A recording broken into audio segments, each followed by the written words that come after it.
Hola, mi nombre es Edith Villegas. Actualmente estudio Ciencias Jurídicas en la Universidad Mariano Gálvez de Guatemala. Hoy te voy a hablar de los derechos humanos, pero antes de hablar de los derechos humanos te voy a dar unas definiciones para que empezamos a entenderlos. ¿Qué es ser humano? Ser humano es todo aquel que pertenece a la raza Homo sapiens, es decir, hombres, mujeres, niños, niñas y adultos, sin importar género o etnia. ¿Qué es derecho? Son todas aquellas libertades que se nos han garantizado por el hecho de ser personas. Permite a toda persona desarrollarse plenamente y su principal principio es la justicia. Tenemos derecho a la vida, derecho a la salud, al esparcimiento, a la alimentación, a la diversión, a la educación. Son algunos ejemplos de nuestros derechos. Como seres humanos gozamos de estos derechos desde el momento en que nacemos. Según la Organización de las Naciones Unidas, los derechos humanos son todos aquellos inherentes a la persona, sin distinción de origen, género, etnia, nacionalidad, lenguaje, religión o color de piel. Es decir, que nos da posibilidades de ser iguales ante la ley. Y a veces algunas personas, por el hecho de haber nacido con estos derechos, no les dan importancia. ¿Has pensado qué haríamos si un día no podemos ser educados o perdemos nuestros derechos? Por ejemplo, el derecho a la libre expresión. Hay muchos lugares en el mundo en el cual aún no cuentan con derechos. El reconocimiento de los derechos humanos no sucedió de la noche a la mañana.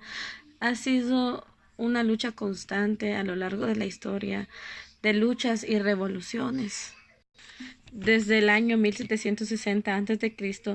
y en la antigua Mesopotamia se crea el primer código de leyes escritas. Tal fue el caso del Código Hammurabi, el cual contemplaba derechos para los jóvenes, matrimonio y salarios para los distintos trabajos. Además, estableció un sistema judicial con tribunales.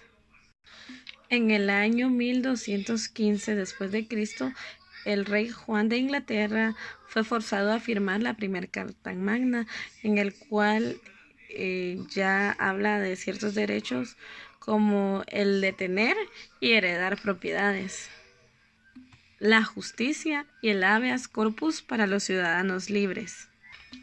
En 1791, como acto de declaratoria de independencia de Estados Unidos, entra en vigencia la Carta de Derechos, la cual protege la libertad de expresión, la libertad religiosa y el derecho de ser juzgado en audiencia frente a un tribunal.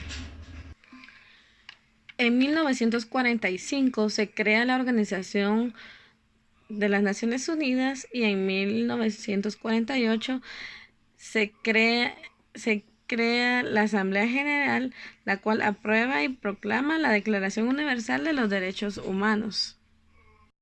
Esta declaración estableció que el ser humano tiene derecho a la vida, a una vida digna, a la libertad, entre otras cosas. El principio de universalidad refiere a que todas las personas somos iguales, no importando de qué etnia, raza, país o nacionalidad, color de piel o donde quiera que seamos, todos somos iguales.